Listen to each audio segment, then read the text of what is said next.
Good morning students. हम लोग BCom second year की कॉस्ट अकाउंटिंग स्टडी कर रहे थे। ठीक है, उसी सीरीज़ में हम लोगों ने अभी तक क्या क्या स्टडी किया। हमने स्टडी किया कि costing, cost accounting, cost accountancy, cost, इन सब टर्म्स का मतलब क्या होता है, what is the meaning of these terms. ठीक है, देन हमने कॉस्ट अकाउंटिंग के बेनिफिट्स पढ़े थे, किसके एडवांटेजेस किस किस तरह से मैनेजर्स के लिए अलग हैं, तो प्रोड्यूसर्स के लिए, तो इन्वेस्टर्स के लिए, गवर्नमेंट के लिए अलग अलग हैं।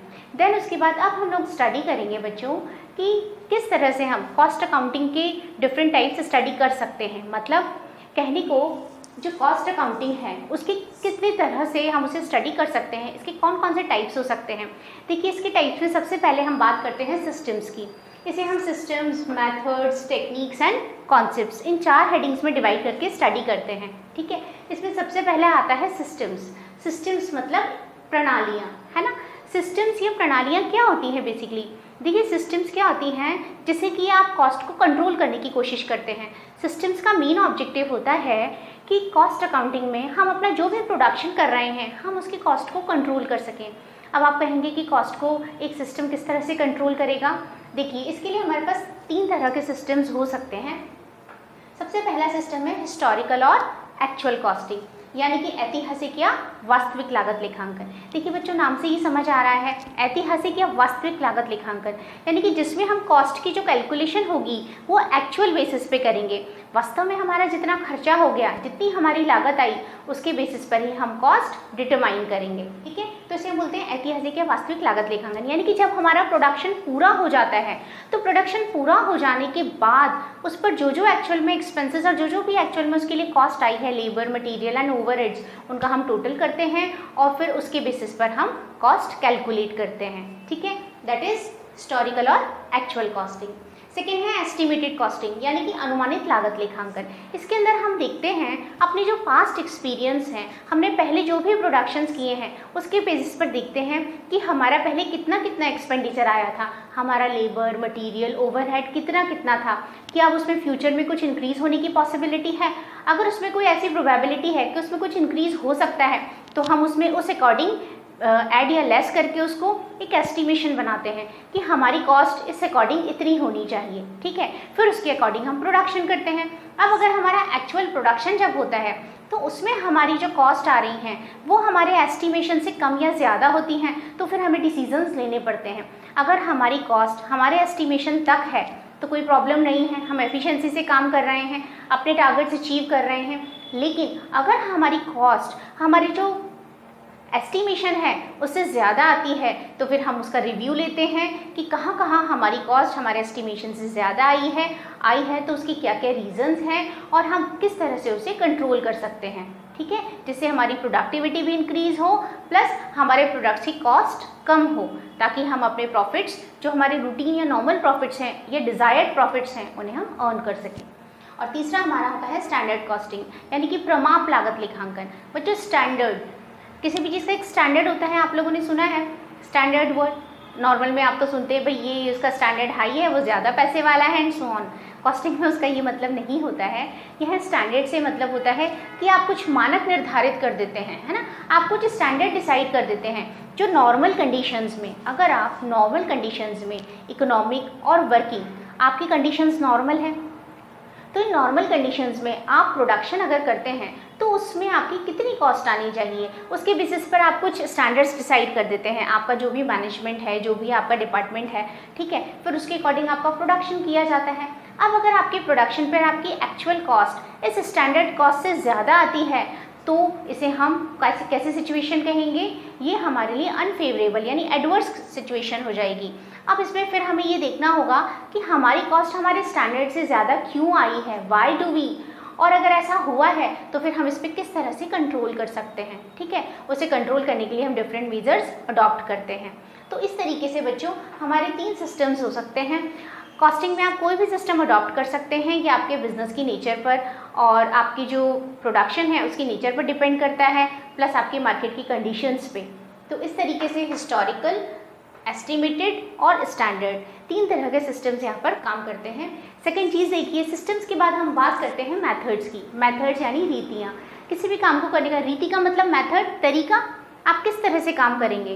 तो बच्चों कॉस्टिंग में हमको करना क्या है, कॉस्टिंग में हमको अपने प्रोडक्शन की कॉस्ट डिसाइड करनी है, यूज्ड टू मेजर प्रोडक्शन, है ना। हम एक्चुअल में कितना प्रोडक्शन कर रहे हैं उस प्रोडक्शन को मेजर करना है in terms of cost. Cost की टर्म्स में हमें उस प्रोडक्शन को मेजर करना है और इसके लिए हमें क्या कैलकुलेट करना होता है, पर यूनिट कॉस्ट। कॉस्टिंग में हम टोटल कॉस्ट के साथ साथ पर यूनिट कॉस्ट भी मेजर करते हैं, ठीक है। अब इस पर यूनिट कॉस्ट को मेजर करने के लिए कई सारे मेथड्स यहाँ पर हो सकते हैं। ये मेथड्स आप जिस तरह का बिजनेस कर रहे हैं या जिस तरह का प्रोडक्शन आप कर रहे हैं, जिस तरह का वर्क आपका है, उसके नेचर के अकॉर्डिंग ये डिसाइड होते हैं। तो देखिए इसमें कुछ मेन मेथड्स हमने लिए हैं जो हमारे सिलेबस का पार्ट है। सबसे पहला है यूनिट कॉस्टिंग, यानी कि इकाई लागत लेखांकन। अब बच्चों नाम से समझ आता है इकाई लागत लेखांकन, यूनिट कॉस्टिंग यानी मेथड है जो किसी भी प्रोडक्शन की पर यूनिट कॉस्ट निकाल देगा, है ना। जिससे हम क्या डिटरमाइन करेंगे कि हमारा जो भी प्रोडक्शन हुआ है उसकी पर यूनिट कॉस्ट कितनी है। तो इसका मेन एम क्या हो गया, पर यूनिट कॉस्ट डिसाइड करना। अब दूसरी इंपॉर्टेंट बात, ये मेथड कहाँ यूज़ होता है, पर यूनिट कॉस्ट तो हमें सब में ही कैलकुलेट करनी है। ये ऐसी जगह पर यूज़ होगा जहाँ पर प्रोड्यूस जितनी भी यूनिट्स होंगी वो सब की सब सेम होंगी, है ना। जो उत्पादित होने वाली इकाइयाँ हैं, यूनिट्स हैं, वो सब एक समान होंगी, सारी यूनिट्स बिल्कुल सेम होंगी और काफ़ी ज़्यादा क्वांटिटी में जब वो प्रोड्यूस होंगी तो उनकी पर यूनिट कॉस्ट डिसाइड करने के लिए हमें यूनिट कॉस्टिंग मेथड का यूज़ करना होता है। जैसे कि आपकी गारमेंट्स का हो गया, ठीक है, आपके टायर ट्यूब्स, स्टील एक्सेट्रा हो गया, यहाँ सब जगहों पर आप यूनिट कॉस्टिंग का यूज़ करते हैं, ठीक है। देन आप बात करेंगे जॉब और कॉन्ट्रैक्ट कॉस्टिंग। जॉब मतलब उपकार्य, कॉन्ट्रैक्ट मतलब ठेका। तो जॉब और कॉन्ट्रैक्ट कॉस्टिंग इसमें क्या होता है बच्चों, इसके अंदर आप जो भी काम करते हैं ना उसमें मेन जो काम है, आप जो भी ठेका या जो भी कॉन्ट्रैक्ट लेते हैं, ठीक है, उसमें जितने भी काम किए जाते हैं हर काम अपने आप में एक डिफरेंट यूनिट होती है, हर एक यूनिट अलग अलग होती है और अपने आप में कंप्लीट होती है, पूरी होती है और उसकी कॉस्ट यहाँ पर मेज़र की जाती है। यानी कि जैसे सपोज़ कीजिए कॉन्ट्रैक्ट कॉस्टिंग में आपने कोई भी ठेका लिया है सड़क बनाने का, ठीक है, आपने रोड्स बनाने का कोई भी कॉन्ट्रैक्ट लिया है या फिर आपने कोई भी डैम्स बनाने का कॉन्ट्रैक्ट लिया है, तो उसमें आप जो भी काम करेंगे वो सारा का सारा काम जॉब या कॉन्ट्रैक्ट कॉस्टिंग के अंदर आएगा और इसमें उस काम को करने में most of the times more than 1 years का टाइम लगता है, 1 साल से ज़्यादा का टाइम लग जाता है जनरली।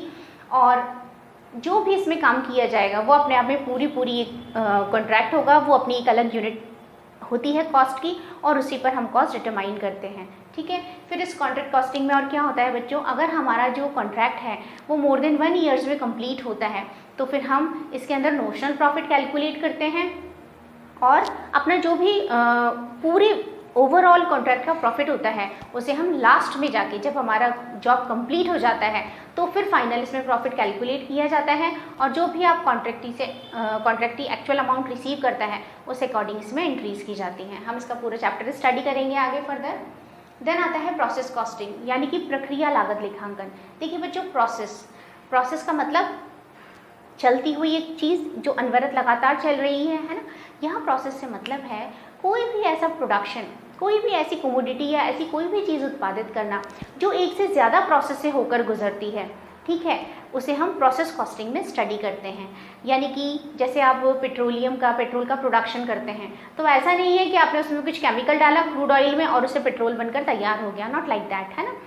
वो कई सारी प्रोसेस से होकर गुजरता है। इसकी खास बात ये होती है कि पहली प्रोसेस में आपको जो भी प्रोडक्ट मिलता है वो दूसरी प्रोसेस के लिए रॉ मटेरियल का काम करता है, कच्ची सामग्री का काम करता है। फिर सेकेंड प्रोसेस से आपको जो कुछ भी मिला वो थर्ड के लिए कच्ची सामग्री का काम करता है। इसमें प्रोसेस 2 भी हो सकते हैं या 2 से ज़्यादा भी हो सकते हैं। और फाइनल हमारा जब प्रोडक्ट बनता है, जो हमें मिलता है, उस पर हम कॉस्ट पर यूनिट कैलकुलेट करते हैं और प्रॉफिट कैलकुलेट करते हैं। तो जो प्रोसेस कॉस्टिंग होती है बच्चों, इसके अंदर एक प्रोसेस का मटेरियल दूसरे के लिए रॉ का काम करता है, ठीक है। और कभी कभी इसके अंदर कुछ बाय प्रोडक्ट्स भी बनते हैं, है ना। ऐसा नहीं है कि आपने एक प्रोसेस से जो कुछ भी बनाया उसमें सिर्फ एक ही प्रोडक्ट बनेगा, एक बार में 2 से ज़्यादा प्रोडक्ट भी बन सकते हैं, ठीक है। फिर उसमें से जो मेन प्रोडक्ट होता है उसके अलावा जो कुछ भी बनता है उन्हें हम बाय प्रोडक्ट्स कहते हैं, सह उत्पाद कहते हैं, ठीक है। उनसे भी आपको जो भी उन पर जो भी कॉस्ट आती है और जो भी उनसे सेल करके या उसका जो सेलिंग प्राइस हो सकता है एस्टिमेटेड, उस अकॉर्डिंग उसकी एंट्री बुक्स में की जाती है, ठीक है। इसका भी पूरा चैप्टर आगे हम स्टडी करेंगे। देन आती है ऑपरेटिंग कॉस्टिंग यानी कि परिचालन लागत लेखांकन। बेसिकली बच्चों ऑपरेट करना मतलब चलाना, कंटिन्यूशन में होना। परिचालन ऑपरेटिंग कॉस्टिंग जो पब्लिक यूटिलिटी सर्विसेज होती हैं यानी कि सार्वजनिक हित की सेवाएं देने वाली कंपनियां होती हैं, वहाँ पर इसका यूज़ किया जाता है। जैसे कि जो पैसेंजर्स को लाने ले जाने के लिए बसेस हैं, रेलवेज़ हैं, ठीक है, जो भी वो फेयर लेती हैं, फेयर पर पैसेंजर या पर किलोमीटर, इस तरह से करके हम इसके अंदर इसकी कैलकुलेशन करते हैं। तो ऑपरेटिंग कॉस्टिंग जो होती है जनरली सार्वजनिक सेवाएं या पब्लिक यूटिलिटी सर्विसेज में इसका यूज़ होता है। देन उसके बाद आता है बैच कॉस्टिंग। बैच कॉस्टिंग मतलब समूह लागत लेखांकन। जब आप कुछ जो भी आप प्रोडक्शन कर रहे हैं उस प्रोडक्शन को समूह बना देते हैं, उसके अलग अलग बैचेस बना देते हैं और फिर इसमें बैचेस के अनुसार ही हम उसकी कॉस्ट कैलकुलेट करते हैं। यानी कि इसमें जो बैच होता है वो हमारी कॉस्ट की यूनिट होती है। उसके बेसिस पर हम पहले बैच की कॉस्ट कैलकुलेट करेंगे, देन दूसरे बैच की, देन तीसरे बैच की। तो इस तरह से अलग अलग बैचेस की कॉस्ट कैलकुलेट इसमें की जाती है। तो इसे हम बैच कॉस्टिंग या समूह लागत लेखांकन कहते हैं। देन उसके बाद आता है डिपार्टमेंटल कॉस्टिंग, विभागीय लागत लेखांकन। इसमें जब एक ही ओनर के अंडर में कई सारे डिपार्टमेंट्स काम करते हैं और आप हर डिपार्टमेंट की कॉस्ट सेपरेट अलग अलग निकालना चाहते हैं, कैलकुलेट करना चाहते हैं, तो फिर उस कंडीशन में आप डिपार्टमेंटल कॉस्टिंग का यूज़ करते हैं, है ना। इसके अलावा भी इसमें और कई सारे मेथड्स बच्चों कॉस्टिंग में हो सकते हैं। हमने मेन मेथड्स लिए हैं जिसमें हम unit, job, process, operating, batch, इन सबको अपनी सिलेबस में स्टडी करेंगे। आगे फर्दर चैप्टर्स पढ़ेंगे इनके, ठीक है। आई होप आपको समझ आया कि मेथड्स क्या होते हैं, रीतियाँ जिनसे हम प्रोडक्शन को मेज़र करते हैं, कॉस्ट पर यूनिट कैलकुलेट करते हैं। क्लियर। देन इसके बाद आता है टेक्निक्स यानी कि प्रविधियाँ। बच्चों टेक्निक्स क्या होती हैं? Used by managers to take decisions regarding production and sales. ये अलग अलग टेक्निक्स होती हैं, ठीक है, जिसके बेसिस पर हम देखते हैं कि हमारी जो भी कॉस्ट आ रही है, ठीक है, कॉस्ट पर यूनिट आ रही है, उसके बेसिस पर हम ये डिसीज़न लेंगे कि हम इस लाइन का फर्दर प्रोडक्शन करें या ना करें। हम इसकी जो सेलिंग प्राइस है वो कितनी डिटरमाइन करें, उसे कम करें या ज़्यादा करें, या ऐसे किसी के साथ मर्ज कर दें। मतलब कई सारे डिसीजंस इसमें होते हैं। हम इन्हें मार्केट से खरीदें या खुद से प्रोडक्शन करें, और कई तरह के इसमें डिसीजंस लिए जाते हैं, ठीक है। तो इसके लिए 4 टेक्निक्स बेसिकली यहाँ पर दी गई हैं, जिसमें सबसे पहले टेक्निक आती है मार्जिनल कॉस्टिंग। मार्जिनल कॉस्टिंग यानी सीमांत लागत लेखांकन। बहुत ही अच्छी और बहुत ही इंपॉर्टेंट टेक्निक है बच्चों ये। इसको भी हम आगे डेप्थ में स्टडी करेंगे। देखिए सीमांत लागत, मार्जिनल कॉस्टिंग क्या होती है? एक अतिरिक्त इकाई का उत्पादन करने में जो भी आपकी लागत आती है उसे हम सीमांत लागत कहते हैं। यानी कि cost of 1 additional unit of production, cost of 1 additional unit of production, यानी उत्पादन की एक अतिरिक्त इकाई को बनाने में जो भी कॉस्ट आती है उसे हम मार्जिनल कॉस्ट कहते हैं। देखिए मैं एक छोटा सा एग्जांपल आपको देती हूँ। सपोज कीजिए कि 100 यूनिट्स को बनाने में आपकी कॉस्ट 100 रुपये आ रही थी, ठीक है, सिंपल सी बात है। अब अगर आप 101 यूनिट्स प्रोड्यूस करते हैं और अब अगर आपकी कॉस्ट 102 रुपये आ रही है, तो उसका क्या मतलब हुआ? इस एक एक्स्ट्रा यूनिट को बनाने में आपको कितना रुपये पे करना पड़ रहा है? 2 रुपये। एक एडिशनल यूनिट को बनाने में आपको 2 रुपये पे करना पड़ रहा है। इसका मतलब है कि इस एक यूनिट की मार्जिनल कॉस्ट यानी सीमांत लागत कितनी हो गई? 2 रुपये हो गई, है ना। तो यही मैं आपको बात कर रही हूँ कि अगर एक एडिशनल यूनिट को बनाने में, एक अतिरिक्त इकाई के उत्पादन में जो भी आपकी कॉस्ट आती है उसे हम मार्जिनल कॉस्ट यानी कि सीमांत लागत कहते हैं, ठीक है। तो बच्चों इसकी सबसे खास बात क्या है मार्जिनल कॉस्टिंग की? मार्जिनल कॉस्टिंग में हम फिक्स्ड कॉस्ट को कंसिडर नहीं करते। फिक्स कॉस्ट यानी कि जिन्हें हम अवधि लागतें भी कहते हैं, स्थिर लागतें, यानी कि जो प्रोडक्शन के साथ साथ चेंज नहीं होती हैं, है ना। Those cost which does not very with increase in production, जो प्रोडक्शन यानी उत्पादन बढ़ने के साथ साथ परिवर्तित नहीं होती हैं, उन्हें हम क्या बोलते हैं? स्थिर लागतें। तो मार्जिनल कॉस्टिंग पूरी तरह से वेरिएबल कॉस्ट को कंसिडर करता है, इसमें फिक्स कॉस्ट को कंसिडर नहीं किया जाता। वेरिएबल कॉस्ट के बेसिस पर ही हम कंपैरिजन करते हैं 2 डिफरेंट प्रोडक्शंस का और उसके बेसिस पे अपने डिसीजंस देते हैं, ठीक है। तो मार्जिनल कॉस्टिंग की खास बात क्या है कि इसके अंदर फिक्स कॉस्ट को कंसिडर नहीं किया जाता, यानी कि स्थिर लागतों को लेकर उसको कुल लागत में शामिल नहीं किया जाता और डिसीजन में उसका यूज़ नहीं किया जाता। देन हमारा सेकेंड आता है एब्जॉर्प्शन कॉस्टिंग। एब्जॉर्प्शन कॉस्टिंग का मतलब हो गया अवशोषण लागत लेखांकन। एब्जॉर्प्शन कॉस्टिंग की खास बात ये है बच्चों, जो आप नॉर्मल कॉस्टिंग करते हैं ना किसी भी चीज़ को कि भाई इसमें इतनी कॉस्ट आई, मेरे इतना पैसा लगा, वो एब्जॉर्प्शन कॉस्टिंग ही होती है। यानी इसके अंदर हम फिक्स्ड और वेरिएबल दोनों को कंसिडर करते हैं। फिक्स्ड में और वेरिएबल में दोनों का टोटल करते हैं और फिर जो हमारी कॉस्ट आती है उसे हम नॉर्मल एब्जॉर्प्शन कॉस्टिंग कहते हैं। तो एब्जॉर्प्शन कॉस्टिंग की खास बात क्या हो गई, इसमें फिक्स्ड और वेरिएबल में डिफ्रेंशिएट नहीं किया जाता, जितनी भी आपकी टोटल कॉस्ट आ रही है सारी की सारी इसमें टोटल कर दी जाती है। ठीक है, दैट इज एब्जॉर्प्शन कॉस्टिंग। और तीसरा है यूनिफॉर्म कॉस्टिंग। यूनिफॉर्म यानी एक रूप लागत लेखांकन। जब हम डिफरेंट प्रोडक्ट्स के लिए, डिफरेंट डिपार्टमेंट्स के लिए एक ही तरह का प्रोसीजर फॉलो करते हैं, कॉस्ट डिटर्मिनेशन में एक ही तरह के मेथड्स, एक ही तरह के प्रोसीजर्स फॉलो करते हैं, तो उसे हम यूनिफॉर्म कॉस्टिंग कहते हैं। यूनिफॉर्म का मतलब समझ आ ही रहा है आपको, एक समान एक रूप, तो हम वहाँ पर उसे यूनिफॉर्म कॉस्टिंग कहते हैं। देन इसके बाद आता है डायरेक्ट कॉस्टिंग। डायरेक्ट कॉस्टिंग में बच्चों हम सिर्फ डायरेक्ट कॉस्ट को इंक्लूड करते हैं। डायरेक्ट कॉस्ट यानी कि प्रत्यक्ष लागतें, मतलब प्रत्यक्ष लागतें वो होती हैं बच्चों जो डिफरेंट जो कॉस्ट सेंटर्स होते हैं, यानी कि डायरेक्टली जैसे प्रोडक्ट के साथ साथ हम चार्ज कर सकते हैं। हम ये कह सकते हैं कि इस पर्टिकुलर प्रोडक्ट पर इतना मटेरियल लगा है, इस पर इतना मटेरियल लगा है, तो हम उसे डायरेक्ट मटेरियल कहते हैं। लेकिन जब मटेरियल इस तरीके से चार्ज होगा कि वो एक कॉमन प्रोडक्ट के रूप में लगता है, जैसे कि बाद में सेलिंग के लिए आपने कोई भी मटेरियल यूज़ किया पैकिंग के लिए, ठीक है, तो दैट इज़ इनडायरेक्ट मटेरियल। तो मेरे कहने का मतलब है कि जब भी आप केवल डायरेक्ट कॉस्ट के बेसिस पर कॉस्टिंग करते हैं तो फिर उसे हम डायरेक्ट कॉस्ट कहते हैं। और जितने भी इनडायरेक्ट एक्सपेंसेस होते हैं इन्हें उसी पीरियड के P&L अकाउंट से चार्ज किया जाता है इसमें, है ना। तो दिस इज डायरेक्ट कॉस्टिंग। तो जनरली हम लोग मार्जिनल कॉस्टिंग या एब्जॉर्प्शन कॉस्टिंग के बेसिस पर ही अपना काम करते हैं। तो इस तरीके से कॉस्टिंग में हमने systems, methods, techniques and concepts. अच्छा, कॉन्सेप्ट्स की हम अभी बात करते हैं। 3 चीज़ें मैं आपको बता चुकी हूँ, आपने देखा 3 सिस्टम्स यहाँ पर हैं, 3 प्रणालियाँ हैं, ठीक है। Historical costing, estimated costing and standard costing. Then इसके बाद हमने मेथड्स की बात की, जिसमें आपने यूनिट कॉस्टिंग पढ़ा, कॉन्ट्रैक्ट, जॉब और contract, process, operating, batch and departmental. And the last one is techniques. Techniques में आपने marginal, absorption, uniform and direct costing study किया। और अब उसके बाद बच्चों बात आती है कॉन्सेप्ट्स की, अवधारणाएं। देखिए, जब भी हम कुछ भी स्टडी करते हैं, जैसे आप लोग फाइनेंशियल अकाउंटिंग पढ़ते चले आ रहे हैं, है ना। 11th में आपने सबसे पहली बार अकाउंटिंग पढ़ी थी, तो आपने कुछ बेसिक टर्म्स पढ़ी थी, वही थे हमारे उसके कॉन्सेप्ट्स थे अकाउंटिंग के, जिसमें आपने पढ़ना सीखा कि व्हाट ट्रांजेक्शन्स क्या होती हैं, what are debtors, what are creditors, ठीक है, assets, liabilities and so on. मतलब जो उसमें यूज़ होने वाली कॉमन टर्म्स थी वो आपने स्टडी की थी। उसी तरीके से यहाँ पर हम क्या करते हैं, कॉस्ट अकाउंटिंग में different types of cost study करते हैं कि हमारी कॉस्ट किस किस तरह की हो सकती हैं।